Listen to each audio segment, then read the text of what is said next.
चित्त मगन होकर के जब नाम गुणगान करता है, जब वाणी कंठ अवरुद्ध होने लगता है, शरीर में रोमांच हो जाता है, आंखें अधकुली और अश्रु वर्षा होने लगती है, शरीर में आनंद की लहर तरंगायमान होकर कंपायमान शरीर को कर देती है, ऐसा जब सुख प्रकट होता है तो जीव की जीव दशा नष्ट हो जाती है और वो भगवत स्वरूप हो जाता है। बनावटी नहीं, स्वाभाविक ये स्थिति। जब नाम गुण कीर्तन करते हुए ऐसी मस्ती छाती है, आपाद मस्तक, शरीर के चरण से लेकर मस्तक तक रोमांच हो गया, आंखें अधखुली हैं, चेष्टा रहित है, आनंद जल अश्रु रूप में बरस रहा है और ऐसी लहर आनंद की उठ रही कि शरीर कंपायमान हो रहा है। महासुख अलौकिक रस जब प्रकट होता है ऐसा, तो जीव की जीव दशा नष्ट हो जाती है और अपने स्वरूप में स्थित हो जाता है। संसार में रहते हुए, क्रिया करते हुए कोई कैसे मुक्त हो सकता है बिना अक्रियत्व आए? क्योंकि जो क्रिया करेगा उसका कर्म बनेगा, कर्म बनेगा तो अवश्य में भोक्तव्यम कृतम कर्म शुभाशुभम। तो कह रहे हैं तुकाराम जी, नटनाट्य अवधे संपादिले सोंग, ये जगत का जो नाटक का स्वांग रचा है उस परमात्मा ने रचा है, तुम भी उसी स्वांग के एक हिस्से हो, बस स्वांग मात्र करो, सच्चाई से नहीं। तुम न किसी के सच्चे पति हो, न किसी के पुत्र हो, न किसी के पिता हो, न किसी की पत्नी हो, तुम भगवत स्वरूप हो। स्वांग मिला है, स्वांग करो। सच्चाई है कि मैं ईश्वर के नाम रूप लीला धाम में निरंतर चित्त को जोड़े, ये सच्चा नहीं है, झूठा है। ना तुम कुछ दिन के जो बने हुए पति हो, ना शाश्वत पति नहीं हो। तुम पहले नहीं थे, बाद में भी नहीं रहोगे, बीच में कुछ दिन के हो, लेकिन शाश्वत है सच्चिदानंद प्रभु। श्री तुकाराम जी कह रहे, नटनाट्य अवधे संपादिले सोंग, ये स्वांग है, ये नट का नाट्य है, बिल्कुल नाटक जैसा करो। सत्य है भगवत नाम, भगवत रूप, भगवत लीला। क्या कोई अंगारों की सेज पर सुख की नींद सो सकता है? तो उत्तर आएगा नहीं। तो क्या खटमल की चारपाई पर सुख की नींद सो सकता है? तो बोले नहीं। तो बोले ऐसे ही भोग वासना, नाना प्रकार की गंदी वासना, ये क्या तुम्हें सुख चैन से सोने देंगी? अनंत जन्मों से जलते हुए चले आ रहे हो, आगे भी जलना पड़ेगा। नहीं, आगे बढ़ो, संसार के मार्ग में नहीं, भगवत मार्ग में, तभी सुख से विश्राम कर। गोस्वामी तुलसीदास जी कह रहे, जाकी कृपा लवलेस ते मति मंद तुलसी दास हूं, पायो परम विश्राम, राम समान प्रभु नाही कहूं। पायो परम विश्राम, आप चैन की नींद। काहू के बल भजन को काहू के आचार, व्यास भरोसे कुंवर के सोवत पाव पसार। चैन की नींद, ये अंगारों की सेज पर पड़ना है, जो भोगों में, जो नाना प्रकार की वासनाओं, मानो खटमल की चारपाई पर। कहां चिंता शोक भय से युक्त कहीं नींद आती है? जब तक देह भाव है प्यारे कि मैं स्त्री हूं, मैं पुरुष हूं, तब तक बंधन को प्राप्त हो। भाव ही देह भाव को नष्ट करेगा, भगवत भाव कर्म बंधनों को नष्ट करेगा। दही मत कर जब उससे मक्खन निकाल लिया जाता है, तो वो मक्खन छाछ में डालने से ऊपर ही रहता है, कभी डूबता नहीं है। जब तक मथा नहीं गया था तो एक में ही एकम एक था, और जब मथ कर दही को मक्खन निकाल लिया गया तो फिर उसे छाछ में छोड़ दो, फिर नहीं मिल सकता। ऐसे ही खूब नाम जप करके पहले जीवत तो नष्ट कर दो, फिर संसार में रहोगे तो ऐसे रहोगे जैसे छाछ के ऊपर मक्खन रहता है, कभी मिल नहीं सकता। तुकाराम जी कहते हैं, दही से पहले मथ करके मक्खन अलग कर लो, फिर मिलाना भी चाहोगे तो चाहे जितना प्रयास करो मिलेगा ही नहीं।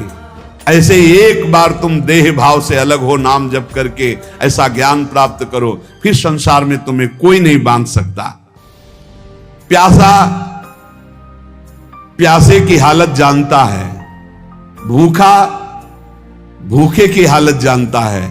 ऐसे ही भगवत मार्ग का पथिक, केवल भगवत मार्ग के पथिक ही भगवत मार्ग के पथिक को जानते हैं, दूसरे नहीं जान सकते। दूसरों को तो आश्चर्य लगता है, ऐसा कैसे हो सकता है कि घर में खाने को नहीं, हर कष्ट हर, और वो खूब नाच नाच करके नाम कीर्तन कर रहे हैं। ऐसा कैसे हो सकता है कि घर में इकलौते पुत्र का 100 पड़ा हुआ है और वो नाम कीर्तन कर रहे हैं।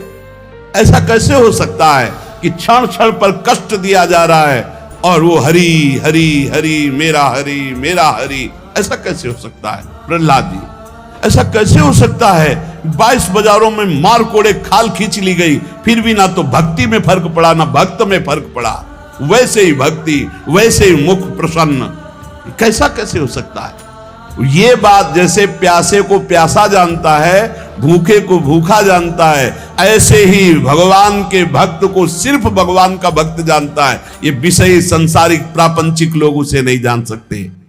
तुकाराम जी कहते हैं, माया योग से जीव दुर्दशा को प्राप्त हो रहा है और भक्ति योग से महासुख को भोगेगा।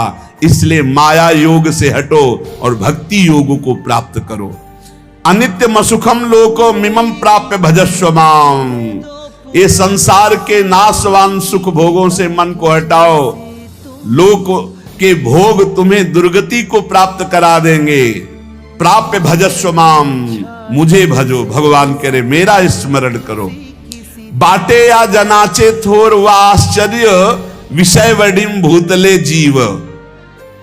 तुकाराम जी कह रहे हैं कि जीव भोगों में फंसकर समय को नष्ट कर रहा है। वो समझ रहा है बड़ा अच्छा समय व्यतीत हो रहा है, लेकिन आगे भयानक दुख आने वाला है। फिर मृत्यु होगी, फिर अन्य योनियों में जाओगे। इसलिए भजन कर लो।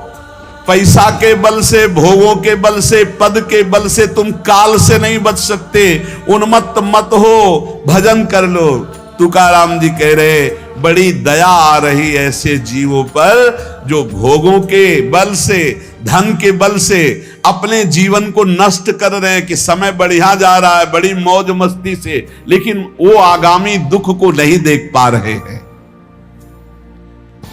अरे ये मुझे ना भजे ऐसा कौन सा बल है इनको मिल गया कि निश्चिंत होकर भोगों में पड़े हुए भगवान को भी दया आती है कि ये जीव कैसा भूला हुआ है।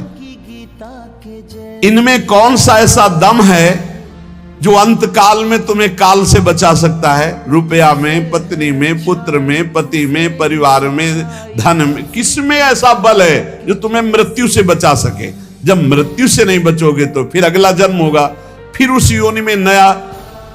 ये कब तक चलता रहेगा? क्या यमदूतों से तुम्हें ये रुपया पैसा बचा लेगा?